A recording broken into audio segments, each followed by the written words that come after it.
નમસ્કાર, હું રાકેશ પંડ્યા. આપ નિહાળી રહ્યા છો અડીખમ ગુજરાત. મહીસાગર જિલ્લામાંથી બુટલેગરોની ઊંઘ હરામ કરી દે તેવા સમાચાર સામે આવી રહ્યા છે. બાલાસિનોરમાં પોલીસે સપાટો બોલાવીને રૂપિયા 1,43,00,000 રૂપિયાથી વધુના વિદેશી દારૂના જથ્થા પર બુલડોઝર ફેરવી દીધું છે. આવો જોઈએ આ વિશેષ અહેવાલ. ગુજરાતમાં દારૂબંધીના કાયદાનો કડક અમલ કરાવવા મહીસાગર પોલીસ એક્શન મોડમાં છે. જિલ્લા પોલીસ અધિક્ષક સફીન હસનના માર્ગદર્શન હેઠળ બાલાસિનોર ટાઉન પોલીસે પકડેલા વિદેશી દારૂના મસમોટા જથ્થાનો નાશ કરવામાં આવ્યો છે. લુણાવાડા ડીવાયએસપી કમલેશ વસાવા, બાલાસિનોરના પ્રાંત અધિકારી મિતેશ વસાવા અને નશાબંધી અધિકારીની વિશેષ ઉપસ્થિતિમાં આ મેગા ડિસ્ટ્રિક્શન ડ્રાઈવ યોજાઈ હતી.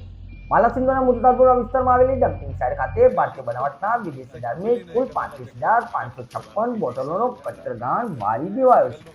નાશ પામેલા દારૂની કુલ કિંમત રૂપિયા 1,43,28,971 રૂપિયા થવા જાય છે. કરોડો રૂપિયાનો દારૂ પર રોલર ફેરવીને પોલીસે જિલ્લાના દારૂ માફિયાઓને સ્પષ્ટ સંદેશ આપી દીધો છે કે ગેરકાયદેસર પ્રવૃત્તિઓ ચલાવનારાઓ સામે પોલીસની લાલ આંખ યથાવત રહેશે. ગુવાહાટી બાલાસિનોર પોલીસની કડક કાર્યવાહી. આવી જન્ય મહત્વની અને સચોટ ખબરો જોતા રહો અડીખમ ગુજરાત પર. નમસ્કાર.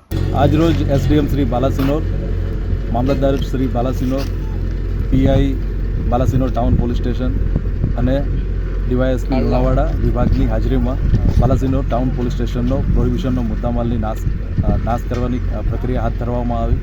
કુલ 35,556 જેટલી બોટલ કે જેની કુલ કિંમત 1,43,00,000 જેટલી થાય છે, એને પૂરેપૂરી સાવધાનીથી અને પૂરી જે પ્રક્રિયા છે એને ફોલો કરીને તમામ પ્રોહિબિશનનો નાશ સ્ટોક હતો એને નાશ કરવામાં આવ્યો છે. અને મહીસાગર જિલ્લા પોલીસ ભવિષ્યમાં પણ પ્રોહિબિશનની પ્રવૃત્તિ છે એના સામે કડકમાં કડક કાર્યવાહી કરશે.